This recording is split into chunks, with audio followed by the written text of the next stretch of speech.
Good morning, my peoples. Roland Smith here with Mountain Bush Crafters Alliance. Wanted to go to Cannon Creek this morning and test out the buoys, the outriggers on my kayak. They're giving rain. Obviously not the day for that. It's mid-May, and I want to conduct a little experiment, a little makeshift experiment this morning, and I want you to go with me. And for those of you that scout, turkey hunt, deer hunt, squirrel hunt, mushroom hunt, anything that you do this time of year on into the fall, just might want to stick around for this one. Now, before we get into this little experiment, I'm no professional, don't claim to be. This is not a gun safety class. This is merely a makeshift experiment to answer some questions concerning my snake boots. These are made of Cordura. They're a Rocky brand. They look like sieves on the bottom side. Every pair of Rockies I've ever owned, when it comes to a snake boot, has leaked within the first 3 or 4 weeks. So it's time to replace them. But the Cordura is not damaged in no way, shape, or form. I've had these stored away since my foot injury. So I thought I'd answer a few questions of my own that I have. Now, how many of you ladies and gentlemen turkey hunted, deer hunted, morel mushroom hunted, scouted, and had to walk through thick vegetation with a pair of snake boots on, in hopes that you didn't run across the dreaded timber rattler or the copperhead? And if you so by chance run across a rattler or a copperhead, you were dependent on these, hoping that they would save you. All right? Now,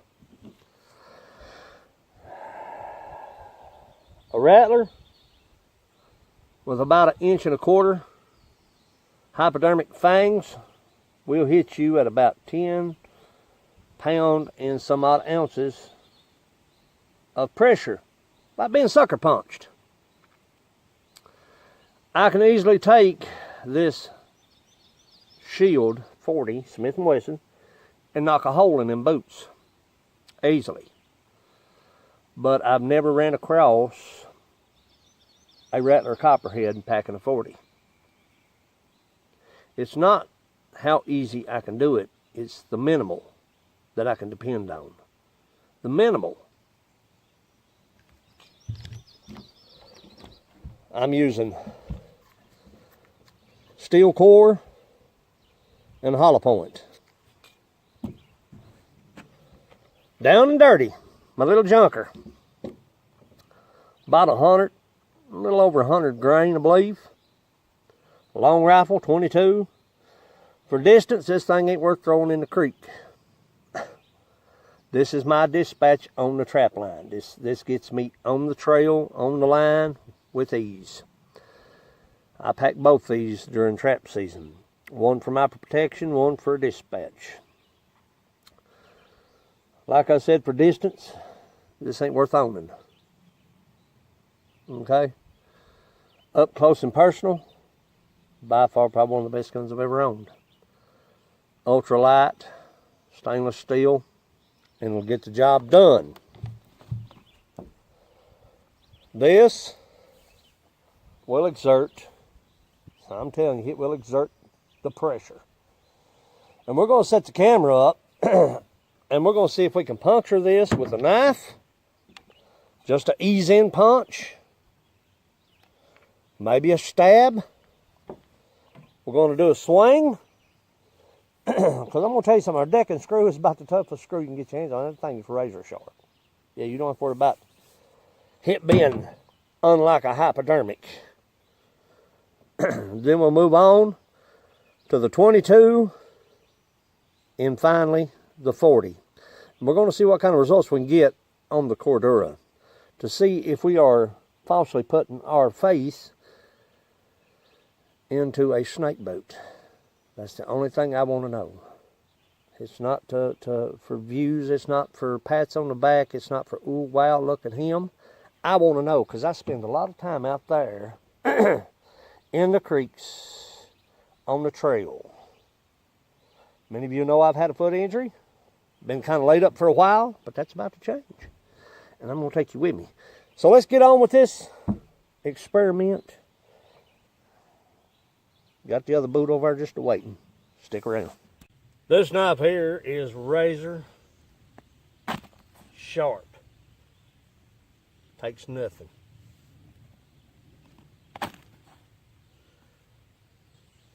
What does that tell me? Tells me I'm in trouble. Tells me I'm in trouble. All the way through. All the way through.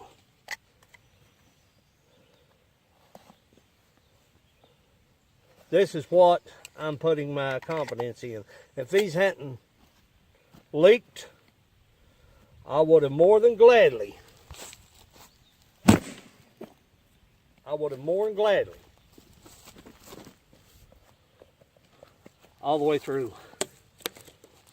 That's what I'm putting my confidence in. That worries me.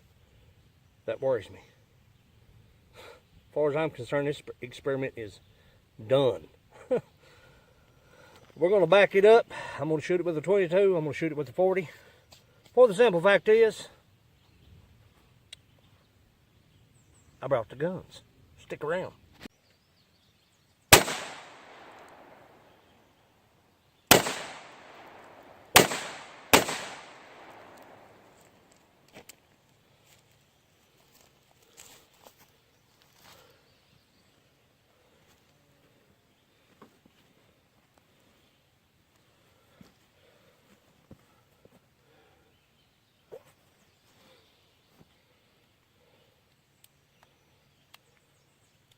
All the way through. Not good. Now what we have is a Smith 40 shield. We have a steel core and a hollow point underneath as it ejects up. We're going to pop this boot. Then we may unload all of them with the Smith.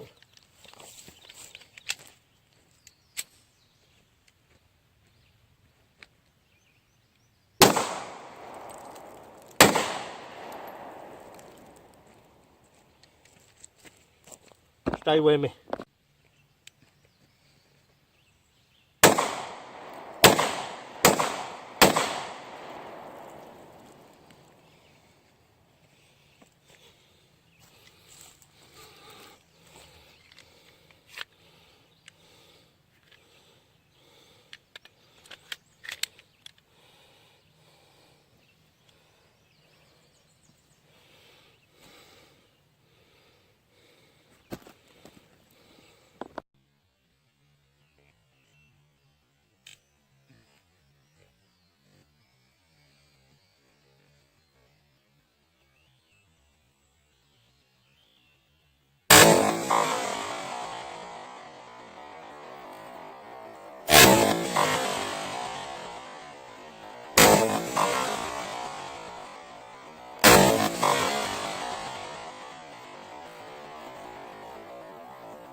This little experiment has forevermore changed my confidence in the snake boot.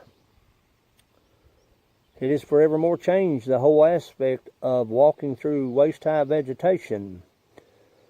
Whether I'm exploring, scouting, turkey hunting, and yes, even snake hunting, because you don't want to step on the silent rattler. Will another brand of snake boot fare better? Cordura is Cordura, they're not Kevlar. Will a snake boot combined with snake chaps or snake gaiters be sufficient? I don't know. I know I've lost confidence in a snake boat in places on these cliff lines and trails that I've been on and seen large rattlers. We knew what this was going to do. It was evident. It was going to blow through the boat.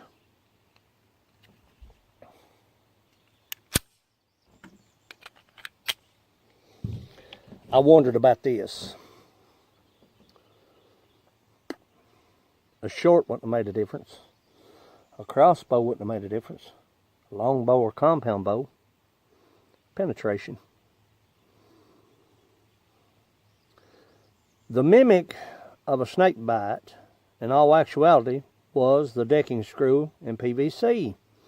You're talking about 2 1-inch hypodermic needles. Really depends on the size of snake. But you're talking about 2 hypodermic needles full of venom in an adult rattler. Controlling the venom. You see why baby rattlers are so deadly. They cannot control their venom sac. You get the full effect of everything they have. That's why they are so deadly. It was intended for it to be that way. So the mimic was the decking screw into the PVC with a swing. A little over 10 pounds. And it hung up. Think about that. You step on a silent rattler and he penetrates and he hangs up inside of that boat on hinged hypodermic needles. There you are, jumping around with about a 3 or 4 foot rattler attached to your boot. You'll get the full effect. You'll get it then. This, I was surprised at this because just mere pressure penetrated the Cordura. Again, it's not Kevlar, it's Cordura. That's what most brands of snake boots, Rockies, Cabela's, Danners, are made from. And the Mora surprised me. Wasn't so much surprised at the PVC and drywall screw. I was more surprised of the Mora. Now, what do we do? What have I learned? What have I learned today? I've learned to lose my trust in the snake boot. I have learned that sight, sound, accompanied with a snake boot or maybe a snake chap or gator, will greater the odds in my favor of not getting bit. I like to snake hunt in spare time of the evenings and of the mornings, rock piles and cliff lines. And I have to change the whole matter of what I do out here at this time of year until the fall, and sometimes beyond the fall. But nevertheless, I hope this has helped you. I hope this has answered some of the questions you may have for yourself. I know it has for me, most definitely. Most definitely.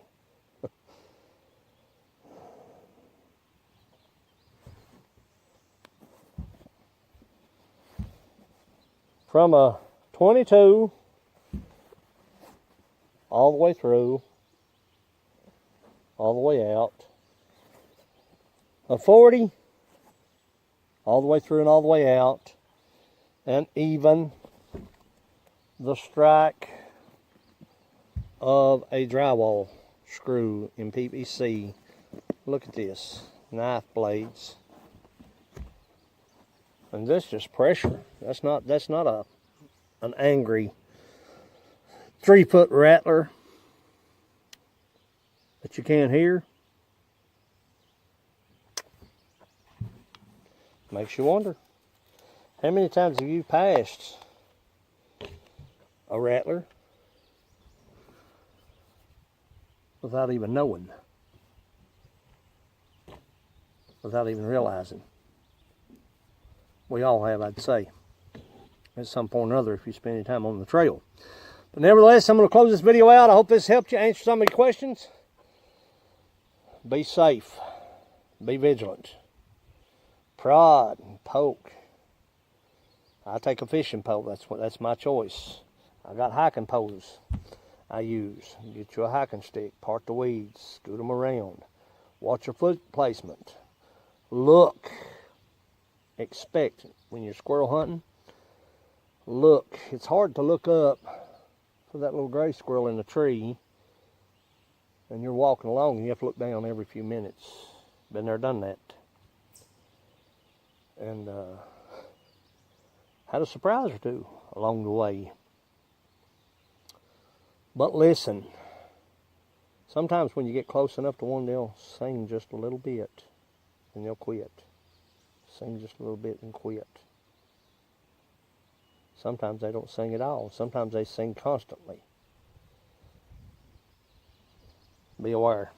But this is Roland Smith, Mountain Bushcraft Reliance. I hope this helped you. This answered a lot of questions for me, if it hasn't for anyone else. Go farther, stay longer. I'll catch you out in the field. And if you've not subscribed, consider doing so. Hey, hit that notification bell. You'll never know what I'll be doing from one video to the next. You'll never know what I'll be doing. And if you've liked this video, give it a thumbs up. Go farther, stay longer. I'll catch you out in the field.